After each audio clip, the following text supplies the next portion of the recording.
खुलुमबाय गोजोन फुंबिलिनि गासैबो बडलेण्ड बुब्लि अनसायगिरिफोरखौ बरायहरग्रोबाय। दिनै 29 नभेम्बर मंगलबारनि फानजामुथिखौ फरायथिनो लादों आं गेवलां हाजोहारि। फानजामुथिनि गिबियाव दं मेस। फरायनायाव मोजां सान। गोसो होनानै फरायोब्ला हायैखौबो हानायनि मिजिं दं। सोलोंनायजों गियान सोरजिगोन। ब्रिज। हरखाब गोसोआव सोदोमस्रि गैयै साननाय फैगोन। धोरोमथि गैयैनि थाखाय समाजाव सावरायजानो हागौ। धोरोमखौ सिबिब्ला नोंथांनि थाखाय साबसिन। मिथुन। देहानि फारसे जिंगासिनांगोन। देहानि जेंनाया नोंखौ उसुखुथु खालामगोन। समा नोंथांखौ गोजोन होनाय नङा। कर्कट। बबेबा खामानियाव बाहागोदारि जाफागोन। हारसिङै खामानि मावनायाव गोहो मोननाय नङा।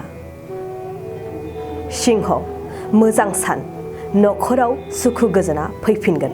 संसार जानायाव एना एनि थानाय नङा। कन्या। मोजां मोननाय अनजालिजों सोमोन्दो गावस्रागोन। गोसोआ दिदोमथि गैयै जागोन। तुला। माबेबा दाय मावनानै गोसोआव खाजानो गिनाय साफिगोन। समनि थासारिया नोंखौ उसुखुथु खालामगोन। वृश्चिक। मोनफ्रोमबो खामानियावनो नाजानांगोन। खेबले खेबले नाजायोब्ला जाफुंसारनो हागौ। नाजानायानो नोंथांनि जाफुंसारनाय। धनु। हरखाब गुबुनजों रायजानो हागौ। गुबुननि गोसा रावजों गोसोआव दुखु मोननाय फैगोन। साननायजों समखौ बारहोनांगोन। मकर। देहानि सानाय सुनाय उदां जागोन। गोग्गो देहाखौ लानानै गोसोआव गोजोन फैगोन। कुम्भ। थांनाय समखौ लानानै उनदाहा खालामगोन। थांखांनाय समा नोंथांखौ गोसोआरि दिदोमथि गैयै जाहोगोन। समजों गोरोबफानाया नोंथांनि साबसिन। मीन। हरखाब आंगो लोगोखौ लोगो मोनगोन।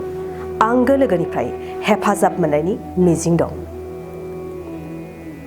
दिनै सानसेनि राशि फरायथियाबो एसेनोसै। आसा खालामो गासैनिबो जिउआव दिनै साना मोजाङै मोजां थांगोन। बेखौ बडलेण्ड बुब्लि नखरनिफ्राय मिजिंथिबाय।